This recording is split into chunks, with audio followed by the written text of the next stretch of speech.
So when we take somebody's back, one of the biggest components that we have to make sure that we can control is the opposite hand, right? When I'm dealing with chokes in general, or I'm trying to apply chokes, I don't want to let this guy get a 2-on-1, because no matter how strong I am, it's going to be very difficult if he's able to utilize both hands. So I want to be able to control at least one of the arms, and typically it's opposite of the choking arm, right? So there's a few ways that we can do it. The first one and most standard one, I got the inside wrist grab. I'm literally just going to shove it down to my pocket, and all I'm looking to do is buy myself some time to get situated with a single rear naked choke and start applying pressure. Once I can apply enough pressure, then I can slip in the second hand and we can get the finish from there. So I don't expect this to be something that I'm holding down for the entire duration of me trying to get this choke, just enough to buy me time to where once I slip it in, even if he does get 2-on-1, it's too late at this point. A second variation of this, if I'm putting this hand down here, now for me, typically I usually don't go double hooks. I try to either keep one foot post on the hip or I go crab ride. So in this situation, when I am shoving this hand down to his pocket, I can take that same side leg, bring it up and over, and I'm actually going to use my heel to hook on the inside of his elbow, and again lock this nice and tight where I can then go and look to secure the second hand in for the choke. Another thing that you can do is you can also now take your bottom hook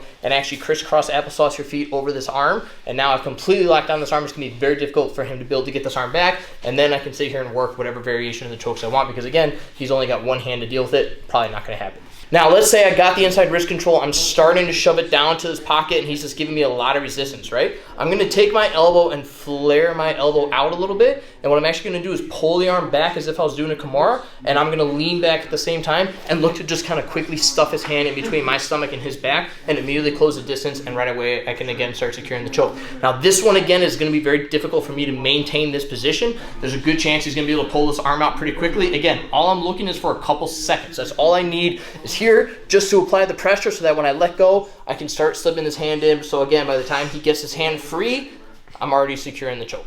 Now, a similar one to that one, once again, you got the inside wrist grab. I'm going to start bringing my elbow out again. Maybe I can't get this arm back all the way, but what I can do is now take my hand and actually just shoot up and look to reach behind my head and ear like I'm answering the phone. And again, I may or may not be able to actually get this full grip, but as long as I'm applying this pressure up here, now it's just going to kind of be like a muscle off between the two of us. But again, I'm giving him something to focus on with this arm while I'm securing this choke and using my head pressure. So if I'm able to secure this, again, this is a good position for me to hang out when, knowing that he's trying to pull this arm down. And when I'm ready, I let go, and once again, we slip the choke in. Last but not least, let's say they're tucking this elbow nice and tight. I can't get anything in, or maybe we've already been kind of hand fighting a little bit, and he realizes, okay, this guy's trying to stuff my arm. I'm going to tuck my elbow.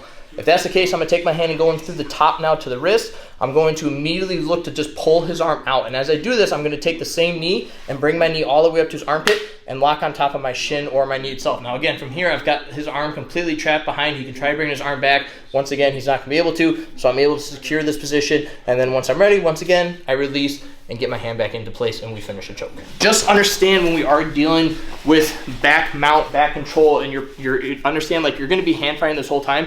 Whatever side we fall to when we are going for that choke, I want to be able to control this near side hand. Again, I've seen stuff where like people use a cross arm. It's just never really worked effectively for me. I tend to kind of just stuff and look to cross my feet, or lately I've kind of been playing the shin game a little bit. So just kind of play around with it, but just get comfortable knowing that I have to control this same side hand. The better off that I can control it, the easier it's going to be for me to slip in the chokes and ultimately get the finish. Try it out.